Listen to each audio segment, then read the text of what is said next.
আল্লাহ রাব্বুল আলামিন বলছেন, লাউ আনজালনা হাযাল কুরআন আলা জাবাল লারাআইতাহু খাশিআন মুতাসাদ্দিআন মিন খাশিয়াতিল্লাহ। এই কোরআন যদি আমি পাহাড়ের উপরে নাজিল করতাম, কোরআনের ওজন, কোরআনের ভার এগুলো সহ্য করতে না পেরে পুরা পাহাড় চূর্ণ বিচূর্ণ হয়ে যেত মিন খাশিয়াতিল্লাহ, আল্লাহর ভয়ে। আল্লাহর নবীকেও আল্লাহ তাআলা বলছেন, ইন্না সানুলকি আলাইকা কওলান সাকিলা, আমি আপনার উপরে এক ভারী কোরআন, ভারী বাণী নাজিল করতে যাচ্ছি। ভারী, আল্লাহ যেটাকে ভারী বলেছেন সেটা কত ভারী। প্রশ্ন হচ্ছে, এই কোরআন কি করে হাফিজদের অন্তরে সংরক্ষণ করা হলো? আল্লাহ রাব্বুল আলামিন বলছেন, সরাসরি আমি এই বাচ্চাদের কলবে নাজিল করি নাই। সূর্যের আলো যেরকম ভাবে চাঁদের উপরে ফেলে ঠান্ডা করে তারপরে রাতের বেলায় চাঁদের মাধ্যমে দুনিয়ায় পাঠানো হয় ফলের সুন্দর রং কালার তৈরি করার জন্য, মিষ্টি তৈরি করার জন্য, ঠিক তেমনি ভাবে আমি আমার ভারী কোরআনকে, আমার কঠিন কোরআনকে আমার নবীর কলবে নাজিল করে ঠান্ডা করে তারপরে সেখান থেকে হাফেজে কোরআনদের বুকের ভিতরে ঢুকিয়ে দিই। ইলাহুল আলামিন, তোমার নবীর কলবটা এত বড় শক্ত হলো কি করে? পাহাড়ের চেয়েও শক্ত। আল্লাহ রাব্বুল আলামিন বলছেন, নবীর কলবটা আমি সেভাবে তৈরি করেছি। আলাম নাশরাহ লাকা সাদরাক, আমার নবীর কলবটাকে আমি বারবার সিনা চাক করে, ছোটবেলায় একবার, যৌবনে আর একবার, নবুয়ত প্রাপ্তির আগে আর একবার, মেরাজে যাওয়ার আগে একবার, বারবার আমি সিনা চাক করে তার অন্তরকে, তার কলবকে সেই রকম যোগ্য তৈরি করেছি। এমন কলব তৈরি করেছি যা সমস্ত পাহাড়গুলো একাত্র করলে যা হবে তার চেয়ে আমার নবীর কলবকে অনেক শক্তিশালী করে তৈরি করেছি। আলা কলবিক, আমার নবীর কলবে আমি কোরআন নাজিল করেছি। এই কলবের ভিতরে রেখে ঠান্ডা করে তারপরে আল্লাহ রাব্বুল আলামিন সাহাবীদের কলবে স্থানান্তর করেছে। আল্লাহর কালাম, কোরআন হচ্ছে আল্লাহর কালাম। কালাম মানে কি? কালাম মানে কি? কথা। কোরআন কথা বলে, আল্লাহর কালাম। আমি জেলে যখন ছিলাম, ওই যে মঞ্চে একজন পাইলাম, এখনই দেখা করলো যে লোকটা কারাগারে আমার সঙ্গে ছিল, মানে সঙ্গে বলতে তারা দেখেছে, আমাকে নির্জন বাসে রাখা হলো। ওনারা মাঝে মধ্যে চুরি করে গিয়ে দেখা করত, তারপরে আবার শাস্তি হতো, যাতে কোনো লোক দেখা সাক্ষাৎ করতে না পারে, নির্জন বাসে রাখা হলো।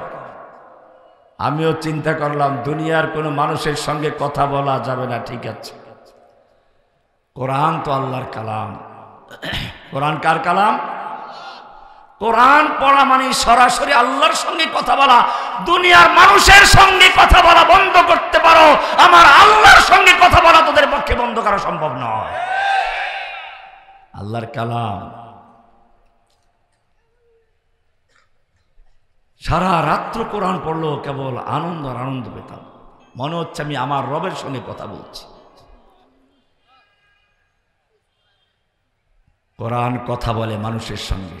যখন দেখবেন কোরআন বলে ইয়া আইয়ুহান নাস, তার মানে হচ্ছে সাধারণ মানুষকে, হিন্দু, মুসলিম, বৌদ্ধ, খ্রিস্টান সব রকমের মানুষকে আল্লাহ তাআলা কি যেন বলছেন, ইয়া আইয়ুহান নাস, ওহে মানব জাতি, তুমি হিন্দু হও, বৌদ্ধ হও, খ্রিস্টান হও, ইয়া আইয়ুহান নাস আনতুমুল ফুকারাউ ইলাল্লাহ,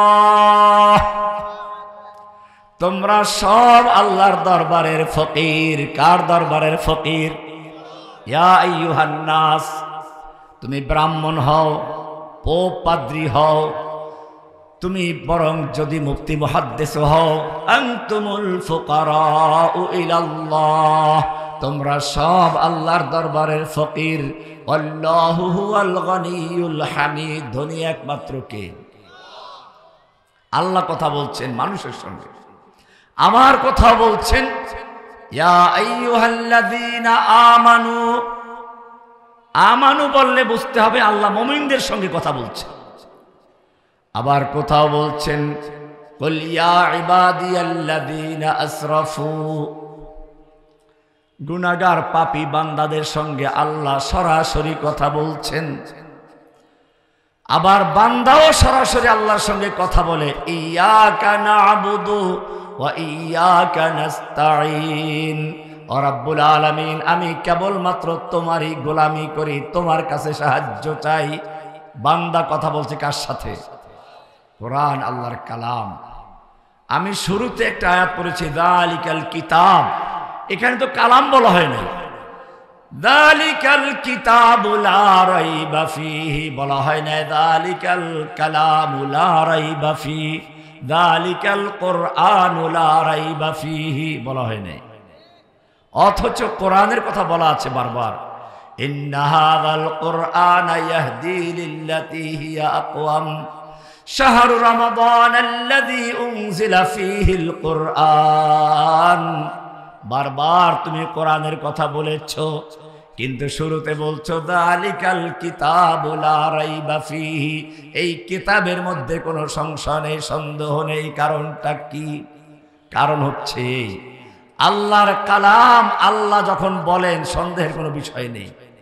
আল্লাহর কালাম সংরক্ষিত লৌহে মাহফুজে, ওখানেও সন্দেহ সংশয় করার কিছু নেই।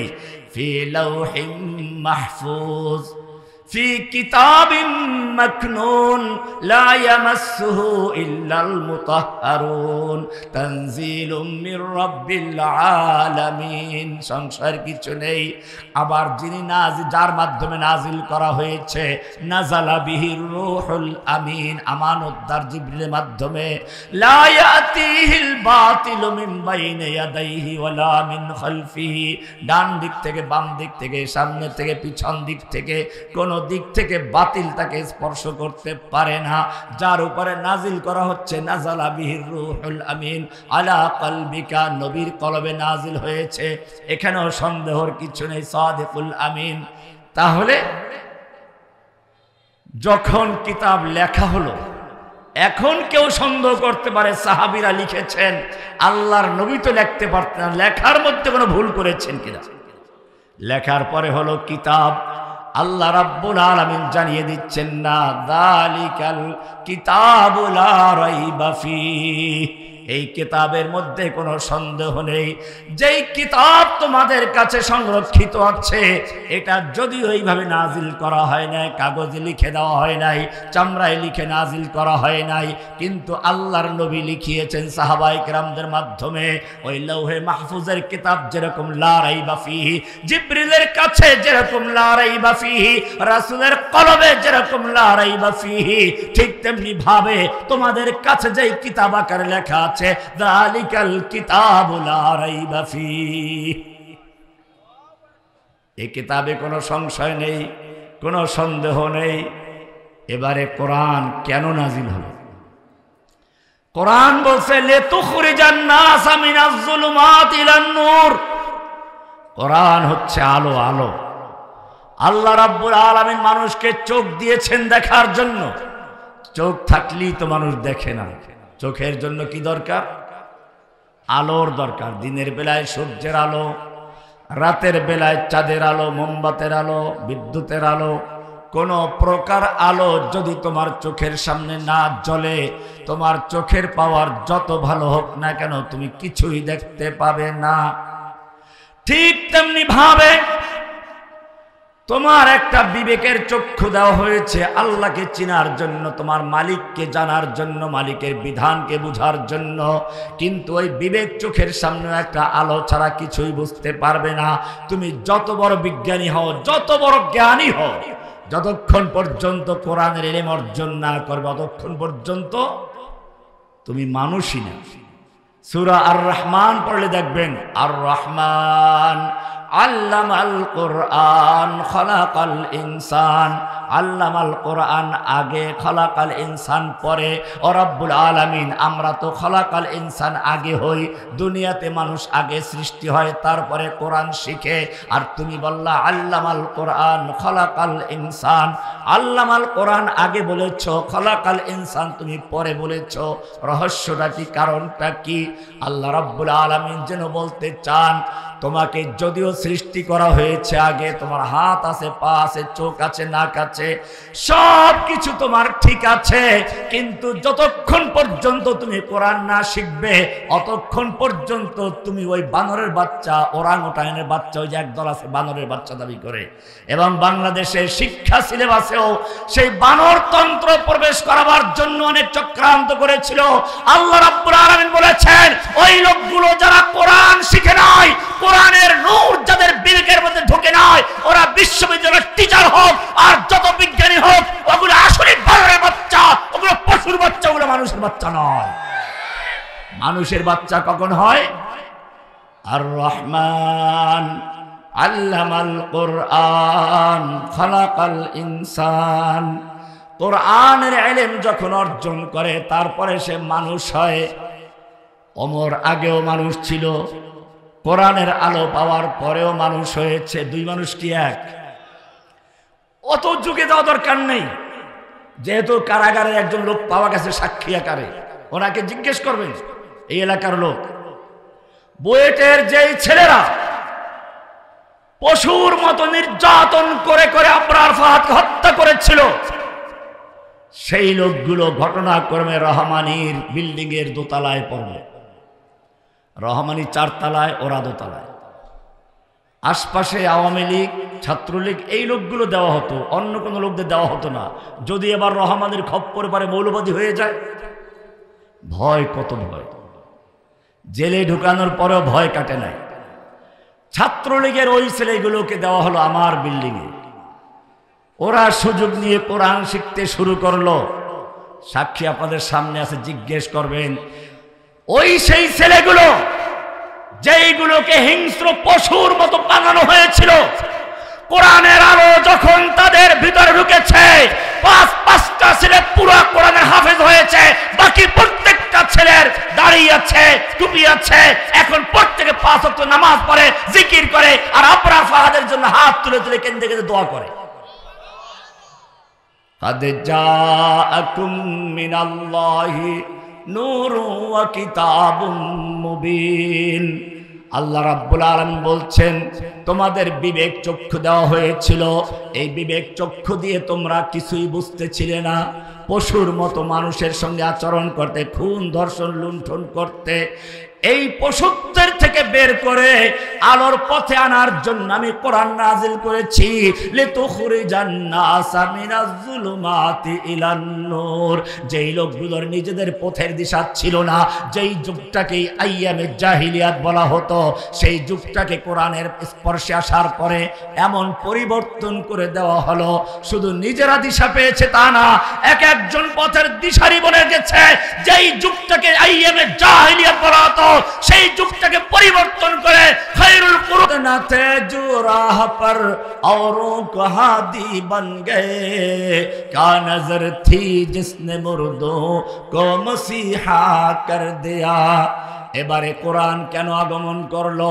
কোরআন বলছে, লিতাহকুমা বাইনান নাসি বিমা আরাকাল্লাহ। আমি এই কোরআন দিয়েছি, কোরআন দিয়ে শাসন করতে হবে। ব্যাংক চলবে, আদালত চলবে কোরআন দিয়ে, সংসদ চলবে কোরআনের দিয়ে। কোরআনের যেই আইনগুলো আছে, যদি মুসলিম হয়ে থাকো, যদি সত্যিকার মুমিন হয়ে থাকো, তাহলে জেনে রাখো কোরআন শুধুমাত্র ভূত ছাড়াবার জন্য নয়, চিনির প্লেটে লিখে মিশকো জাফরান দিয়ে ধুয়ে দিয়ে খাওয়ার জন্য নয়, আর বেশি থেকে বেশি রমজানে তারাবি পড়ার জন্য নয়, অথবা মানুষ মারা গেলে খতম পড়ার জন্য নয়। কোরআন আমি নাজিল করেছি লিতাহকুমা বাইনান নাসি বিমা আরাকাল্লাহ। এই কোরআনের মাধ্যমে শাসন করা হবে, কোরআনের মাধ্যমে অন্ধকার দূর করা হবে। অন্ধকার হচ্ছে জিনা ব্যভিচার। জিনা ব্যভিচারকে আল্লাহ হারাম করেছেন। কোরআন বলছে আয-যানিয়াতু ওয়াজ-যানি ফাজলিদু কুল্লা ওয়াহিদিন মিনহুমা মিয়াতা জালদা। জিনাকে আল্লাহ হারাম করেছেন। কেন হারাম করেছেন? মানুষের বংশ পরিচয় ঠিক রাখার জন্য। যদি বিবাহকে হালাল না করা হতো, বিবাহকে ফরজ না করা হতো, কে তার মা পুত্র যেরকম তার মায়ের সঙ্গে জিনা করে, এরকম ভাবে মানুষও তার মায়ের সঙ্গে জিনা ব্যভিচারে লিপ্ত হতে পারত। আল্লাহ রাব্বুল আলামিন তার থেকে বাঁচানোর জন্য জিনা ব্যভিচারকে হারাম করে বিবাহকে ফরজ করে দিয়েছে। পারিবারিক বন্ধনকে ঠিক রাখার জন্য কোরআন সুন্দর করে বলেছে, তোমাদের স্বামী স্ত্রী সম্পর্ক তৈরি করা হয়েছে লিতাসকুনু ইলাইহা, যাতে করে তোমরা স্ত্রীর কাছে প্রশান্তি লাভ করতে পারো। এরপরে যখন বুড়ো বুড়ি হয়ে যায় তখন যেন লাথি মেরে ফেলে না দেয়, যেরকম পশ্চিমা দেশগুলোতে করে। এজন্য আল্লাহ রাব্বুল আলামিন বলছেন, তারপরে স্বামী স্ত্রীর সেই যৌবনের ভালোবাসাকে মাওয়াদ্দাতা ওয়া রাহমা, ভালোবাসা, আন্তরিকতা এবং করুণার মাধ্যমে পরিবর্তন করে দিই। কি সুন্দর একটা বন্ধন। একটা মেয়ে প্রথমে থাকে মেয়ে, তারপরে বোন, তারপরে মা, তারপরে কি সুন্দর আদর যত্ন স্ত্রী। এভাবেই আল্লাহ রাব্বুল আলামিন পারিবারিক বন্ধনকে সাজিয়েছেন। এই পারিবারিক বন্ধন নষ্ট যাতে না হয় সেজন্য জিনা ব্যভিচারকে হারাম করেছেন। যদি বিবাহিত হয় তাহলে ওদেরকে হাঁটু পর্যন্ত গাড়ো, এরপরে জনসমক্ষে এনে পাথর ছুঁড়ে রক্ত মাংস হাড্ডি বাতাস উড়িয়ে দাও, যেন এই দৃশ্য দেখার পরে আর কোন ধর্ষক যেন জিনা করার নামগন্ধ মুখে আনতে না পারে। কিন্তু আপনারা দেখেছেন স্বামীকে বেঁধে রেখে তারপরে ধর্ষণ করা হয়েছে। এগুলো পশু। এই পশুগুলোকে মানুষ বানাবার জন্য কোরআন এসেছিল। আবার কোরআন বলছে তোমার বিবেক দিয়েছে আমি, বিবেক ধ্বংস করার জন্য মাদক তৈরি করা হচ্ছে। এই মাদক পান করে যাতে তোমাদের বিবেক নষ্ট না হয় সেজন্য মাদককে হারাম করেছি। কোরআন বলছে সূরা মায়েদার 90-91 নম্বর আয়াতে, ইন্নামাল খামরু ওয়াল মাইসিরু ওয়াল আনসাবু ওয়াল আজলামু রিজসুম মিন আমালিশ শাইতানি ফাজতানিবুহু, নিশ্চয় মদ, জুয়া, মূর্তি, লটারি এগুলো শয়তানের কাজ। ফাজতানিবুহু, ও তুমি যদি মুসলিম হয়ে থাকো এগুলোর থেকে দূরে থাকো। এরপরে আয়াতে বলেছেন, ইন্নামা ইউরিদুশ শাইতানু আন ইউকিআ বাইনাকুমুল আদাওয়াতা ওয়াল বাগদা ফিল খামরি ওয়াল মাইসির, মদ এবং জুয়ার মাধ্যমে তোমাদের সামাজিক শৃঙ্খলা নষ্ট করতে চায়, শত্রুতা তৈরি করতে চায়, ঘৃণা তৈরি করতে চায়, চগলখুরি তৈরি করতে চায়, হিংসা তৈরি করতে চায়। ইন্নামা ইউরিদুশ শাইতানু আন ইউকিআ বাইনাকুমুল আদাওয়াতা ওয়াল বাগদা ফিল খামরি ওয়াল মাইসির, মদ জুয়ার মাধ্যমে শয়তান মানুষের মধ্যে শত্রুতা তৈরি করতে চায়, সামাজিক শৃঙ্খলা নষ্ট করতে চায়। সামাজিক শৃঙ্খলা নষ্ট করার জন্য, বিবেক বুদ্ধিকে ঠিক রাখার জন্য আমি মদ হারাম করেছি। মদ হারাম করেছেন কে? এবারে বলো, যেই লোকটা মদকে হালাল করে লাইসেন্স দিয়ে দেয়, তুমি বারে মদ বিক্রি করতে পারবে, এয়ারপোর্টে বিক্রি করতে পারবে, তোমাকে খাওয়ার লাইসেন্স দেওয়া হলো, ও আমার জাতি চিৎকার মেরে বলো, মদ খাইলে সে কাফের না যদি হারাম বিশ্বাস করে। কিন্তু কোন ব্যক্তি যদি মদকে হালাল মনে করে অথবা লাইসেন্স দিয়ে কারো জন্য পান করা বৈধ করে দেয়, বিক্রি করা বৈধ করে দেয়, চিৎকার মেরে সে মুসলমান না কাফের। আল্লাহর হারামকৃত বস্তুকে যদি কেউ লাইসেন্স দেয় এবং বৈধ করে দেয়, চিৎকার মেরে বলো মুসলমান না কাফের। তাহলে তোমরা যাদেরকে ভোট দিয়ে সংসদে পাঠাচ্ছ, এমপি সাহেবরা আইন পাশ করে লাইসেন্স করে বৈধ করে দেয়, তারা মুসলমান না কাফের? ভালো করে বুঝে শুনে বলবে, আন্দাজে না। জিনা ব্যভিচার হারাম করেছেন কে?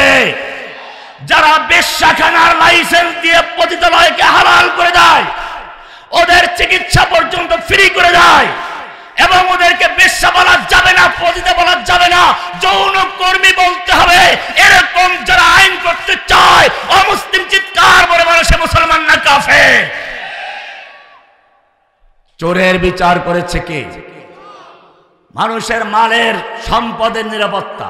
জিনা ব্যভিচারকে হারাম করেছেন বংশের নিরাপত্তা দেওয়ার জন্য, মদ হারাম করেছেন বিবেকের নিরাপত্তার জন্য। এবারে আসো, তোমার সম্পদ যাতে কেউ নষ্ট করতে না পারে সেজন্য আল্লাহ বিধান দিয়েছেন, আস-সারিকু ওয়াস-সারিকাতু ফাক্তু ফাকতাউ আইদিয়াহুমা, চোর চাই পুরুষ হোক নারী হোক, ওদের হাত কেটে দাও, জাযাআম বিমা কাসাবা নাকালাম মিনাল্লাহ।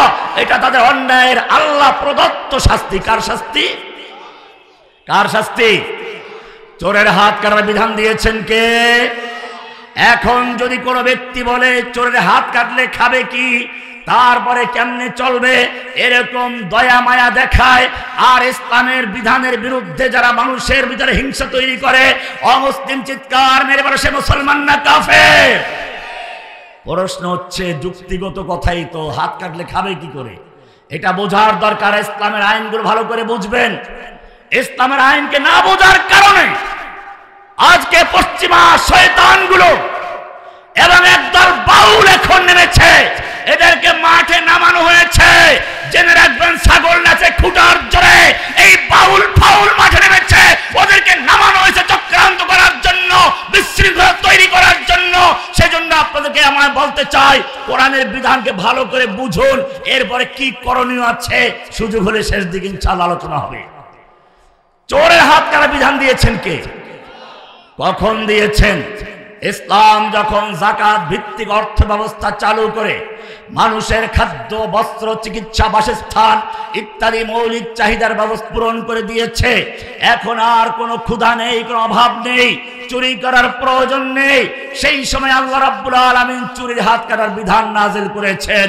প্রমাণ হচ্ছে এই ওমর ইবনে খাত্তাব রাদিয়াল্লাহু তাআলা আনহুর যুগে অভাব দেখা দিল, তিনি বিচারকদের কাছে ফরমান জারি করলেন, রাষ্ট্রীয় প্রজ্ঞাপন জারি করলেন, দেশে অভাব দেখা দিয়েছে, এখন থেকে কোনো চোর ধরা পড়লে হাত কাটবে না।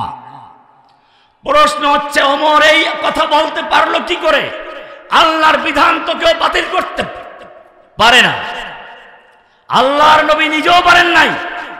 আপনার ইতিহাস জানেন, মক্কা বিজয় হলো মাত্র 3 দিন হলো, আল্লাহর নবী এখনো মক্কা অবস্থান করছেন। সেই সময় একটা চুরির ঘটনা ঘটে গেল।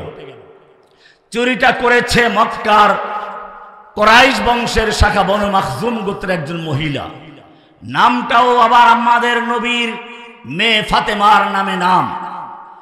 কুরাইশের লোকেরা চিন্তায় পড়ে গেল, এই মেয়ের যদি হাত কাটা যায় ইতিহাস হয়ে থাকবে মক্কা বিজয়ের পরে প্রথম ঘটনা, কুরাইশ বংশের নাক কাটা যাবে, বদনাম হয়ে যাবে। কি করে নবীর কাছে একটু সুপারিশ করা যায় যাতে হাতটা না কাটা যায়?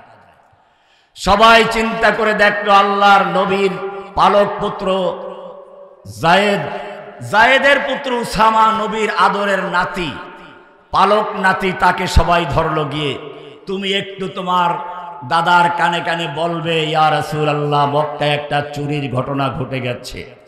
চুরিটা করেছে কুরাইশ বংশের এক সম্ভ্রান্ত নারী, বনু মাখজুম গোত্রের নারী ফাতেমা, আপনার মেয়ের নামই তো নাম, হাতটা কাটা গেলে ওদের বদনাম হয়ে যাবে, আপনারও তো বদনাম হবে।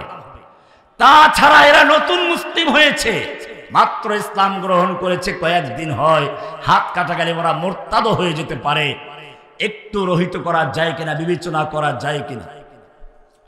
ইতিহাস পড়ুন, হাদিস পড়ুন। আল্লাহর নবীর কানে যখন এই কথা পৌঁছানো হলো, আল্লাহর নবীর চেহারা রাগে ক্ষোভে লাল হয়ে গেল। তিনি বললেন, ওসামা তোমার এত বড় সাহস হলো কি করে? আতাশফাউ ফি হাদ্দিম মিন হুদুদিল্লাহ, আল্লাহর একটা আইনকে পরিবর্তন করার জন্য তুমি সুপারিশ করছো?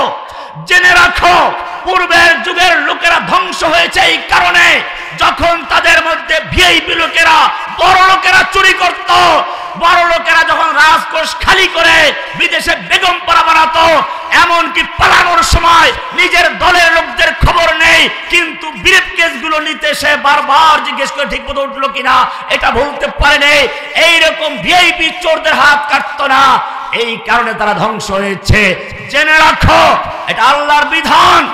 আল্লাহি লাউ আন্না ফাতেমাতা বিনতে মুহাম্মদ সারাকাত, আজকে কুরাইশ বংশের নারী ফাতেমা নয়, যদি আল্লাহর নবী মুহাম্মাদের কলিজার টুকরা ফাতেমা চুরি করত, লাকাতাতু ইয়াদাহা, আমি তার হাত পর্যন্ত কেটে ফেলতাম। আল্লাহর বিধানকে বাস্তবায়ন করার জন্য, আল্লাহর বিধানকে বদলাবার ক্ষমতার কারণে আল্লাহু ইয়াহকুমু লা মুআক্কিবা লিহুকমিহি, আল্লাহ বিধান দেন, আল্লাহর বিধানকে কেউ পরিবর্তন করার অধিকার রাখে না। বিধান দেওয়ার মালিক কে? পরিবর্তন করার ক্ষমতা আছে। কিন্তু ওমর রাদিয়াল্লাহু তাআলা কি করে ফরমান জারি করলেন যে এখন থেকে চোর ধরা পড়লে হাত কাটবে না? কারণটা কি? আল্লাহর নবীর ছাত্র, তখনও ফতোয়ার কিতাব লেখা হয়নি, উসুল ইফতার কিতাব লেখা হয়নি, আল হুদুদ ওয়াল কিসাস তানদারিউ বিশুবহাত, এই উসুলগুলো তখন লেখা হয় নাই। কিন্তু আল্লাহর নবীর জামিয়ার ছাত্র, আল্লাহর নবীর সরাসরি ছাত্র, যাদের মাদ্রাসা ছিল বাইতুল্লাহ, যাদের মাদ্রাসার প্রতিষ্ঠাতা খলিলুল্লাহ জবিহুল্লাহ, যাদের মাদ্রাসার শিক্ষক স্বয়ং মুহাম্মদুর রাসূলুল্লাহ, যাদের উপাধি ছিল হিজবুল্লাহ, যাদের পরীক্ষা নিয়েছেন উলাইকাল্লাযীনা ইমতাহানাল্লাহ, পরীক্ষা নিয়েছেন কে? সাহাবায়ে কেরামদের পরীক্ষা নিয়েছেন কে? ওই যে বললাম যালিকাল কিতাবু লা রাইবা ফীহি, তুমি যাতে কোনো সন্দেহ করতে না পারো সাহাবায়ে কেরাম লিখেছেন কোনো ভুল করেছেন কিনা। আল্লাহ রাব্বুল আলামিন বলছেন না না, আমার নবীর ছাত্ররা এত দুর্বল নয়, শুনে রেখো, আমার নবীর ছাত্রদের জন্য আমি আগেই মাদ্রাসা তৈরি করেছি। ইব্রাহিম আলাইহিস সালামকে বলেছি ঘর তৈরি করো, ওয়া ইয বাওয়ানা লিইব্রাহিম মাকানাল বাইত, বাইতুল্লাহ মাদ্রাসা এর ঘর আমি নিজে দেখিয়ে দিয়েছি, এইখানে ঘর বানাও। ইব্রাহিম ইসমাঈল মিলে ঘর তৈরি করছে আর বলছে ওয়া ইয ইয়ারফাউ ইব্রাহিমুল কওয়া মিনাল বাইতি ওয়া ইসমাঈল রব্বানা তাকাব্বাল মিন্না ইন্নাকা আনতাস সামিউল আলিম। এরপরে শেষে গিয়ে দোয়া করলো রব্বানা ওয়া বা'আস ফীহিম রাসূলাম মিনহুম ইয়াতলু আলাইহিম আয়াতিক। ও রব্বুল আলামিন, তোমার জন্য আমি ঘর তৈরি করেছি, আমরা তোমার জন্য মাদ্রাসা মসজিদ তৈরি করেছি, বাইতুল্লাহ নির্মাণ করেছি। যদি যোগ্য ইমাম না থাকে, যোগ্য শিক্ষক না থাকে, আমার সন্তানদেরকে কে তোমার কোরআন পড়াবে, কালাম পড়াবে? রব্বানা ওয়াবআস ফীহিম রাসূলাম মিনহুম ইয়াতলু আলাইহিম আয়াতিক। ও রব্বুল আলামিন, তুমি আমার সন্তানদের মধ্যে একজন রাসূল পাঠাও, তাদের ভেতর থেকেই, যার কাজ হবে ইয়াতলু আলাইহিম আয়াতিক, তোমার আয়াতগুলো তেলাওয়াত করে করে আমার সন্তানদেরকে শিখাবে। ওয়া ইউআল্লিমুহুমুল কিতাবা ওয়াল হিকমা, কিতাব ও হিকমতের তালিম দিবে। ওয়া ইউযাক্কিহিম, তাদের আত্মাকে শুদ্ধ করবে। দোয়া একটু উল্টা হয়ে গেছে, পরে দেখি সুযোগ পেলে সংশোধন হবে ইনশাআল্লাহ। দোয়া করছেন ইব্রাহিম আলাইহিস সালাম। এবারে রাসূল চলে আসছেন, আল্লাহর নবী মুহাম্মদুর রাসূলুল্লাহ সাল্লাল্লাহু আলাইহি ওয়াসাল্লাম বলেছেন আমি সেই ইব্রাহিমের দোয়া আর ঈসা আলাইহিস সালামের সেই বেশারত। ঈসাকে বলল এবারে দাওয়াত দাও, প্রধান মেহমান চলে এসেছে, ঘোষণা করতে হবে, মঞ্চে ঘোষণা দাও। ঘোষণা দিচ্ছেন ওয়া মুবাশশিরাম বিরাসূলিন ইয়াতি মিন বা'দ ইসমুহু আহমদ। আমার নবীজির মাদ্রাসার নাম বাইতুল্লাহ, মাদ্রাসা তৈরি করেছেন জবিহুল্লাহ খলিলুল্লাহ, মাদ্রাসার শিক্ষক হচ্ছেন মুহাম্মদুর রাসূলুল্লাহ। এবারে নিসাবে তালিম হচ্ছে কিতাবুল্লাহ কালামুল্লাহ। আল্লাহ রাব্বুল আলামিন আমার নবীর ছাত্রদেরকে খুশি হয়ে উপাধি দিচ্ছেন উলাইকা হিজবুল্লাহ, উলাইকা হিজবুল্লাহ, তারা হচ্ছে আল্লাহর দল। কার দল? না অন্য কোন দল? আবার আল্লাহর দল একটা দল আছে, আবার জেলখানায় পাইছে এদেরকে, ওই দল না।